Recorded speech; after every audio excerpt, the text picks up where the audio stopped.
not like you anymore as their teacher. That's great. Hello, everyone from EdTech Team Online. You guys just heard Sergio already taunting me, saying that he wants to take over as PBL. We're really excited to have Sergio with us for the next half hour as we're talking about project-based learning. So the last week and a half, you guys all have been diving into what is project-based learning. You guys have really been doing a great job sharing your driving questions and giving each other feedback on that. What Sergio is going to do for us today is he's going to give us a little bit of help with the project management, because that can be a tricky part of project-based learning. So he's going to share about that. Remember, as we're going through this, if you have questions, to tweet them out using the hashtag EdTechTeamOnline. And I'll be checking in on that hashtag and answering any of your questions that you have, and having Sergio answer those questions for you. Also, if you're watching this later, make sure you're still tweeting, and you're tweeting what you're learning so that we can all learn from each other and start sharing and building that professional learning community. So Sergio, will you first start and just tell us a little bit about yourself and how you have come to where you are and what project-based learning you've maybe done in your classroom? Sure. My name's Sergio Villegas. I was classically trained as a high school science teacher. I also taught AVID and ELL science courses at my high school in Napa, California, like I mentioned. After 6 years in the classroom, I worked at the County Office of Education, which oversees all the districts in the counties as far as like professional development, and a few other special programs like special eds run through the county office in California and so forth. Recently got married, moved to Texas, and I'm working with EdTech Team as a director of professional learning. So I help organize PD for schools and school districts that partner with us. I'm here in the PD element for a very special reason. If you're from the States, you might have at least heard of an organization called the New Tech Network. The New Tech Network is a nonprofit group that helps entire districts and entire schools become PBL schools. Whereas you might have heard of the Buck Institute for Education, they're more of like, I can send my 1 or 2 teachers to a New Tech Networks works entirely with schools and school districts. So you become a New Tech school. In Austin, we have New Tech Manor. There's a New Tech in Indiana. There's a New Tech High. The very first New Tech High was started in Napa, California, my freshman year. Since then, it's now 180 schools across the country. But on top of that, the Buck Institute's PBL World, their annual huge PBL event that pulls from all over the globe, that's also hosted in Napa every summer. PBL is something that we do K-12 throughout the entire county. And my job at the county office was a big part of it, was supporting project-based learning on the technology side for schools and teachers. Of course, so I'm super excited to come and share some of my experience with the classroom. What I'm going to talk about today has a lot to do with my failures in PBL and why I kind of needed a reason for it. So with that introduction, I'm actually going to be sharing my screen with you guys. The first thing that you're going to see is a link to the notes. You'll want to hop on. At some point, you can optionally follow along with me, or you can just kind of watch and visit the recording later in order to experiment on your own. But I'm guessing this is only going to be like a you and me on the screen, right, Tracy? I usually do this kind of in small groups and so forth, but we'll go from here. So I'm going to go entire screen. All right, so this is a link to our notes. This is called Project-Based Students, and it's the teacher planning in our end of the PBL is really only half the equation. I've found that, but if we talk to the students wrong, or the students don't get involved in the right ways, all of our work, which is a lot in PBL, kind of goes for nothing. Not a little bit of an overstatement, but I think you guys get what I'm saying. So bit.ly/PBL students will get you into these resources should you want to follow along with me, because they're one piece where you can actually open up the tool and play around with it yourself. So I show this video. It's this FedEx commercial, and the project manager is talking to all the people, and he's saying like, Jim, you're in charge of like waffling, and Jim's like, are you sure? And Bill, I want you to talk a big game but not deliver on anything. And then Bill's like, let's do it. And the point of this video is that when we do projects with students, it's very easy for students to regress to their natural station in life, which is a nice way of saying, some kids will work really hard on their own. They'll get their stuff done, but not really want to interact with other people in their group. There's other kids who are just not going to do anything, and everybody hates being with them. And like, gosh, as a teacher, it's so hard to do my grouping because they've got to go with someone, and I feel so bad for their group. I'm almost tempted to give them extra credit at the end because I know they had to deal with this kid. There's other groups that get like the Stanford student, and the Stanford student is like, I'm not going to let all y'all get in the way of my grades. So I'm going to do this entire project myself, and everybody else in the group is like score. So that's one of the challenges, is like people doing their own stuff. It's probably the biggest reason our sharpest kids don't like projects. And then the next one is one of these commercials from the Super Bowl where all the monkeys are in the workplace, and there's the one guy who has to deal with them all. And I use this video to show that when we are in this place in education where we want students to take over a little bit the responsibility, the ownership of learning, have some say in the process and so forth, it can be a high variability game, which means some kids will learn in ways that we could have never imagined, and other kids just won't get anything done. And if you've ever done full-on student projects where you kind of give them objectives and kind of release them on their own into the learning wild, you know that there's no faster way to burn 1 or 2 days of instructional minutes than by trying to do a project that way. Sometimes groups are screwing off. 6 of the 9 groups in my class were coming to the wrong outcomes, and it's my fault because I gave bad directions. The rubric didn't match how I pictured it in my head when they read it, and so forth. So it's really, really hard. So we really need this piece to kind of help us manage them, and to help students be better at managing, and to keep me informed quickly. Because if I go too long without checking in on my group work, then I'm going to set myself up for some big challenges later on. And so there's a system called Conbond. It was developed by Toyota in the 1940s. And it kind of looks like this, right? We've got columns and Post-it notes, and different team members have different roles and so forth. Behind that, one of the things I always say is, what I'm about to show you is going to be useful to you if you're doing projects where different students have different responsibilities and they're all working on some final product at the end. And so this is kind of working on that flow.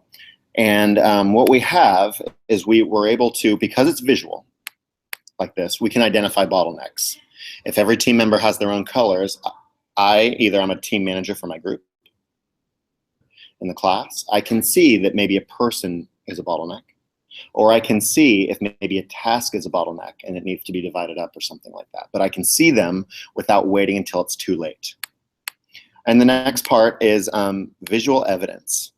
When there's visual evidence, it helps us have difficult conversations.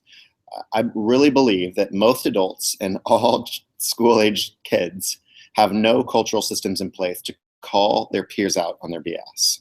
As adults, we would probably rather have our time wasted or do more work ourselves than have an awkward conversation with somebody in our group or that on our teacher team and so forth. And so, but when there's visual evidence, it's a lot easier to point to things and say, hey, what's going on here? And ask questions. We're having evidence-based conversations now. So I believe that the whole project scope being laid out in visual for everyone and easily accessible is a super important piece. And then finally, the entire project scope and flow is dynamic. Conbond, not only do you list what you're doing right now, you've done, and things that still need to be started. Because most students, when we're working on a task, are kind of like this.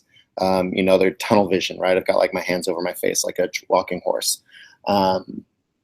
And then as soon as something's done, they look up like a meerkat to see what's next. And that's just not really the case. We want them always aware of how much has been done, what they still need to do, and what their other group members are working on. So if we really want to get students in this kind of group mindset, we need them to think beyond what's right in front of them. And so what I'm showing you right now, this is called Comanche. There have actually for a little while now been a few apps that do what Comanche does, but I love this app. It lives inside Google Drive. Google Drive will let us bring in third-party apps that can be organized inside of folders, shared the same way a Google Doc can be shared, and most importantly, my students don't need to create new accounts and new passwords to forget. It's all in the same place without doing anything new. So keeping the tools in one place makes it easier for teachers who aren't as comfortable with technology, and it feels like less to manage for our students. So the first thing that I want you guys to do is what we're going to do is I'm going to show you the process to add Comanche to your Google Drive. If you try to follow along with me, you won't be able to because you need to activate this third-party app. So if we're looking at the new button, we see more at the bottom. And if you haven't ever experienced this before, you can actually connect more apps. Most of these are not owned by Google, but Google lets them come into the Google Drive environment and connect to the students' Google Drive accounts. Once you go to connect more apps, you're going to be into this kind of web store. It looks a little bit like the extensions in App Store if you've seen that before, but you can search right here, search for Comanche. So again, if you would like to play along right now, I would like you to open up another tab and go through these steps with me, because there will be a chance for you to open up a sample board for the students. Right now, I'm just going to be going to explaining things to you guys, but if you're the person that likes to poke around while it's going on, then you definitely want to do these steps. Conbond will pop up right here, and you're going to click Connect, and you're going to press OK. You'll know that it worked right, because the next time you go into your Google Drive, it's going to be new, more, and you'll see a Conbond app there. All right. So I've walked you through connecting more apps. If nothing else, it's fantastic for you to know that you can go to like the Drive store, so to speak, and connect more things and just play around and see what else is there. But now what I'm going to show to you is the process that I go to roll out a product with students. Certainly invite my students to press New, More, and create a board from scratch. And it kind of looks like this. Tracy, can you still see everything? Oops. Yeah, I can. Okay, just making sure. Yeah. Yep, all good. Now we see this step right here. And this is something that I do want to make you guys aware of. If you're trying this right now, the very first time that Comanche connects to your Google Drive, you will, it's not uncommon to see some glitches coming up. Experiencing right now, it's going to be a little bit different than with your students. With my students, I know them all, they're already grouped and so forth. But the very first time I launch it with my kids, you know what? There are some glitches. I do want to be very honest with you. This is a pretty new tool that came out last May as far as they're connecting with Google Drive. And so I just want you to be aware that this process that you're going through is going to be a little bit clunky with your kids, but it's only that first time. Then from then on, it's very smooth. So on my Comanche board, I've got columns, and I can kind of add a card.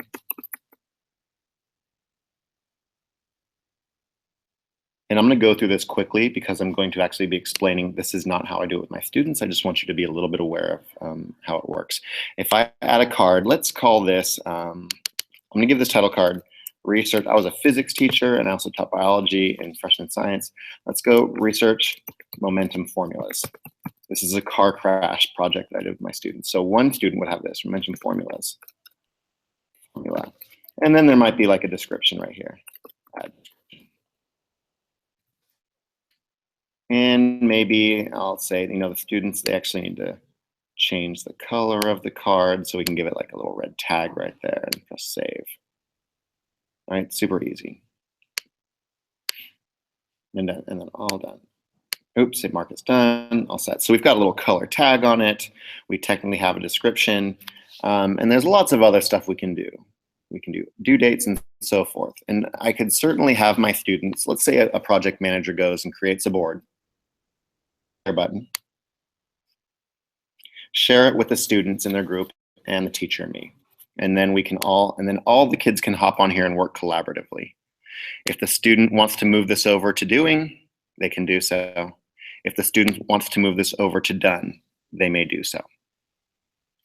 And that's this kind of the idea of the board. But I have found through kind of using this that I really don't want for all of those technical pieces early on. So I wanted to see, this is what a blank dashboard looks like. I create dashboards when I'm working on projects at the various district offices when I was at the county office, and on my own. Maybe I just have like my to-do list on here. We can do lots of things with these boards. I showed this at a PBL session and the teacher turned it right around. Every kid had a card with a link to their Google Doc on it, and the columns were thesis statement, draft, first draft, second draft, and the kids would move over and all the card did was show progress in writing. So there's lots to do here. But let's take a look now. I just explained to you a tiny little bit about the card, but I want to explain to you the process to launching this with students. What I'm going to do is I actually make the template for the launch of the product on my own. And then if you're familiar with this process, I pretty much want to set it at anyone with link can view. If you're not, Tracy's going to be sure to cover that with you guys in the follow-up session, right, Tracy? Anyone with link can view. That's right. Right, so this document right now, if you are following along, you want to be on slide 19, and you can kind of see what a student sees. I click on this project as a teacher. Actually, no, I might be okay right here. So I'm opening up a link that I make available to the students. Let me kind of reset this. Oops, I actually have worked on this one a little bit with some teams. So I have all of these tasks, and you can see that they're all ready to go. If you look up here in the corner by my cursor, it says read only. So I actually created this on a different Gmail account. So I'm seeing what a student sees. I can click on the tasks and read them, but I can't actually do anything yet. And what I do is I create them and color code them first. And so when the students come in, they see it completely fresh and ready to go. But the student cannot actually edit them. This is just a template. It's a copy. They're set to view only. These ones right here, they should all be in the things to start column.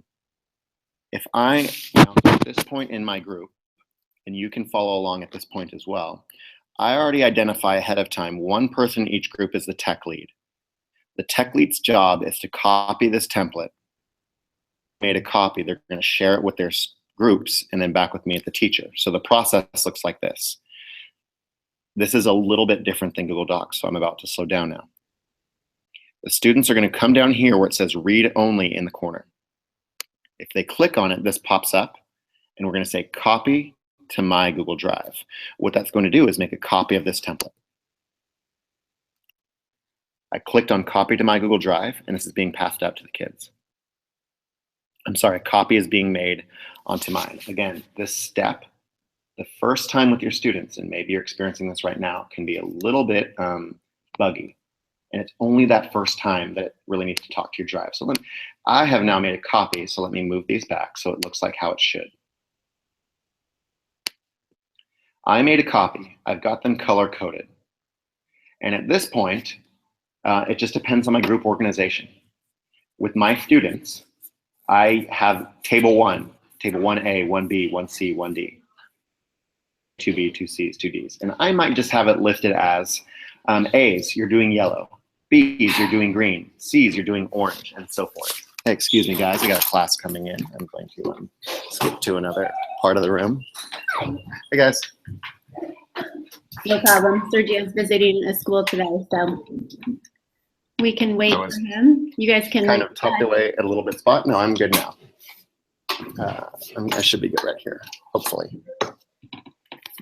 Okay, and we're almost done too. And so at this point, the students, and this is a very important part of the instruction. Let's take a look at one of these tasks that I have written out. If the student clicks on it, and they're going to move it over to in progress, and it's going to say create a doc, add tables, boxes, and so forth. This is designed. If this were an actual project, all these tasks would be project related. At the bottom, it says paste the URL of the doc in the card description. At this point, here's what happens to teachers and students. I don't teach them how cards work at all. And I don't want you to spend any time teaching the kids how these work. What you would do is you would make a template. Tracy, is there still noise in the background, or is this okay? There's just a tiny bit, but it's totally fine. We can hear you nicely. Great. So at this point, I'm very clear. When I first did this, I used to teach students all about Comanche boards and how this app works. And it turns out I was wasting a ton of time because I would explain all the steps to the kids. I would explain how to move them, how to create them, how to color them, and so forth. And then I would go around the room and I would be answering the same questions over and over again with my students, getting a little more mad every time until I blew up at the kids and I said, all right, guys, you clearly weren't listening to me. Everybody close your computers and let's do this again louder and slower. You know what the reality is? It's not my fault. It's not their fault that I was dumb enough to think they couldn't figure out how all this stuff works on their own. So now what I do is I just say, I give them the template and I say, grab a card and figure out how this thing works. They have to figure out how to move them. They have to figure out how to color them. if they want to add a doc, some of the kids add an attachment, or some of my students or teachers will paste the link to the doc in the comment. That works too. Some people will go up here and just add a link to the description. It all works, because the important part is this: if my role in the group is to go collect images for the group presentation, as long as everybody else has access to it, that's fine. So if this card is supposed to have resources for the rest of my group, it doesn't matter if it's in the description. It doesn't matter if it's in the comments or as an attachment, as long as my group has access to it. But the nice thing is I'm not wasting any class time. I figure out the board, and then I walk around and I try to help them as need be. But I find that most groups can figure it out if they do it with their groups on their own. And so from here, the students start moving their boards over. They figure out how to move them. And so with that in mind, that's kind of my introduction, is I make a board, the kids all grab them, and the kids all kind of start working on them. Once a week, and this is my workflow, yours might be different, I would just post. From here on out, I launch the project, but from this point on, I project things, and they're responsible for making all future cards. If it's on Monday, the next week of a project, okay, here's some new responsibilities you guys need to make sure that you cover. And then they go over that and so forth. They'll just add them themselves. So I remember, once they've copied the template, I can't edit theirs anymore. Tracy, do we have any questions right now about the board specifics? My question is then, so when they make a copy of theirs, do they share it with you, and then you have access to that to go in and check on their progress, or? Yeah, so the instructions for the group kind of look like this. Template, and I put a link out there, and so the tech lead only does this: share it with your group and the teacher, and I have my email up. And so I get a bunch of boards. I get a bunch of boards and shared with me, and I put them into a folder myself. Okay, great. That's good to know. I think that one of the questions, what grade levels do you see this being really useful with? How low would you go? This process is actually this board right here itself is far more useful at the secondary level, because I can't do this physically in my own room because I've got kids coming through all day long. I need a digital board somehow, but I have had elementary teachers come to me and say, can I just do this like physically in my room? And they'll say, yes, you can, because your group kids are there all day. But in general, just because of the, depending on the capability and experience of your students with links, with pasting, with the file, make a copy, and so forth, 4th grade and up tends to be the, and depending on your 3rd grade, it really kind of depends on the teacher, because every once in a while I run into 2nd grade teachers that just feel like they can get their kids through stuff. But I would say comfortably 4th grade and up. Okay. Also worth noting, there is currently no iPad app for this. So if you are doing this, you have to try it on the web interface, like going through Safari, and it's not as clean. Okay. But this works fine on Chromebooks. Great. That's good advice too, because a lot of those elementary classrooms, they could create the actual board on the classroom in their wall to help with the project management. That would be awesome. So Sergio, as we're closing up, this is such a great tool, and I can see so many uses myself for a lot of projects that I'm doing. Excited to hear a little bit more. So we didn't have a lot of time to go over some features, so I just want you to know that on these notes, I've actually I have everything available for you on how all this stuff works. Exploring the board and board features. Here's when you click on a card, all the different things you can do with cards. So I have it all kind of explained for you, which is why I didn't really spend some time on it, but I do want to go over some suggestions, some kind of group management culture pieces, if we have time, Tracy. Yeah, definitely. That's awesome. But so before I do, are there any more questions that you feel like you've been seeing a lot that I can answer? Not right now. So we can come back to them. Okay. So first thing that I have learned is to open and close projects with the board. It's that whole top of mind, tip of tongue. So in order for a Comanche board to work, it needs to be regularly visited.